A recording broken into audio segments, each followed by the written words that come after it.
Comrade Sudhakar Reddy గారికి మేము ఆత్మీయులము, అదే సమకాలికులము, ఒకటి దగ్గర చదువుకున్నాము. కానీ మేమంతా కాలేజీల లోపల ఎంటర్ వచ్చినా ఈయన తన నమ్ముకున్న సిద్ధాంతాన్ని దూరం. నేను కూడా ఎప్పుడు ఎస్ఎఫ్ఐ మీటింగ్లలో పోయేవాడిని, కానీ మెంబర్ని కాదు. ఈయన ఉన్నాడు కదా, ఇది మేమంతా ఎన్ఎస్సీ ఉండి మేము యూనివర్సిటీని ఎలక్ట్ చేస్తూ ఉంటే నా కొడుకు పేరే విప్లవ్ కుమార్ అని పెట్టి, పూర్తి పేరు చెప్పాలంటే నక్సల్బరీ విప్లవ్ కుమార్ అని పెట్టాము. అది పోనివ్వండి, నా గురించి కాదు, సుధాకర్ గురించి. ఆయన ఎన్ని మేము చెప్పినా ఈ పార్టీలో రాలేదు. బాధగారికి మేము ఎంతో ప్రయత్నం చేస్తూ ఉంటుంటే ఈ అజీజ్ పాషా కానీ ఆయన కానీ మాకు ఇద్దరు యూత్ని అటాక్ చేసేటటువంటి పర్సనాలిటీస్ ఉంటాయి. సుధాకర్ రెడ్డి చాలా మితవాది, ఎక్కువ మాట్లాడాడు, కానీ చాలా తెలివిగా చాలా చదువుకొని ఉంటాడు.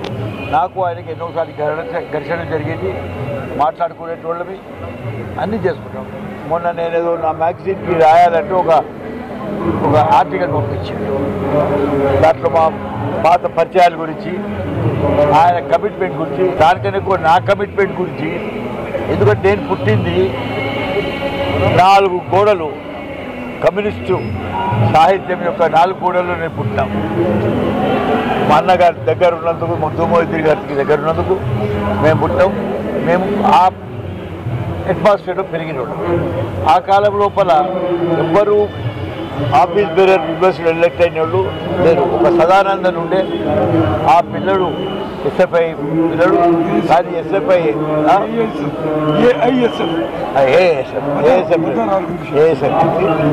పుట్టి ఏదైనా కానివ్వండి, నా కమిట్మెంట్ మీరు ఎంత స్పీచ్లలో చూసుండొచ్చు, అసెంబ్లీలో చూసుండొచ్చు, పార్లమెంట్లో చూసుండొచ్చు.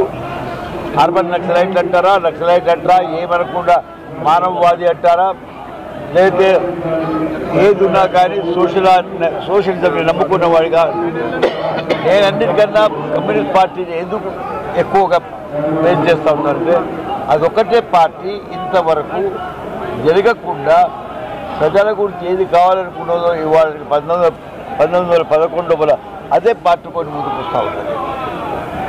అది మీకు వేరే పార్టీలలో కనపడదు. సుధాకర్ రెడ్డి దాంట్లో ఒక భాగం.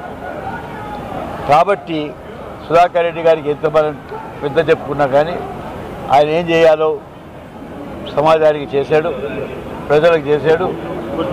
అతి ఉత్తమమైన పోస్ట్కి జనరల్ సెక్రటరీ సిపిఐకి అయినంటే అది చిన్న మాట కాదు, చాలా పెద్ద మాట. చాలా గర్వకారణం, గర్వం ఉంది, నాకు గర్వంగా భావిస్తూ ఉన్నాను.